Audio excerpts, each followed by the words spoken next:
যে কীরকম কথা বলতে হয়, কোথায় চুপ থাকতে হয়, কীরকম কথা বললে শত্রুকে ওর উপরও বিজয় প্রাপ্ত হওয়া যায়, আর কোন কথা বললে মিত্র শত্রুতে পরিণত হয়ে যায়। তো সেই জন্য বলা হয়, বাংলা ভাষায় একটা চলতি কথা আছে, বলা হয় সবথেকে পৃথিবীতে সুখী দম্পতিকে যার পতি হচ্ছে কালা আর বউ হচ্ছে বোবা। তো কেন না, বউ যতই চেঁচাক না কেন স্বামী পরমানন্দে আছেন, কারণ তেমন কানে শুনতে পান না এবং তিনি চেঁচিয়ে যাচ্ছেন, কিছু ফলই হচ্ছে না। তো সেজন্য বলা হয় যে এই জীব হচ্ছে একটি বিশেষ শক্তি সম্পন্ন একটি ছোট্ট 6 ইঞ্চির বস্তু, যার ভেতরে হাড় নেই। আর যে জায়গায় শরীরে হাড় নেই তার নড়নচড়নে কোনো অসুবিধা হয় না। অনেকে বলে না, আরে মুখ দিয়েছে বলে কথা বলবো না নাকি? মুখ দিয়েছে কেন ভগবান? কথা বলার জন্যই তো।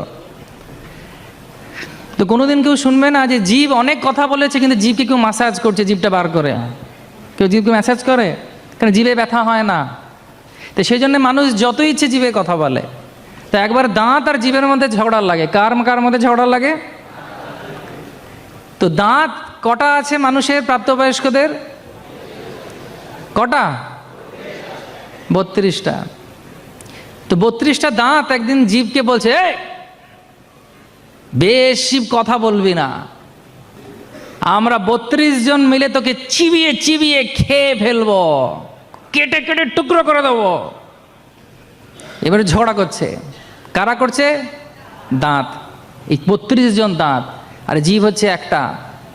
তখন জীব বলছে, আমার সঙ্গে যুদ্ধ করবি না, আমি এমন কথা বলে দেবো যে 32কে 32 বাইরে চলে যাবে। তো এটা হচ্ছে জীবের শক্তি। জীব হচ্ছে এমন একটি বস্তু যা আমাদের শরীরের মধ্যে রয়েছে, এবং সেই কথা বলার শক্তি কীরকম না, কথা হচ্ছে এমন প্রভাবশালী যে একটি ধনুষ থেকে বাণ যেরকমভাবে বেরিয়ে যায়, ঠিক সেই রকম হচ্ছে এই বাক্যবাণ।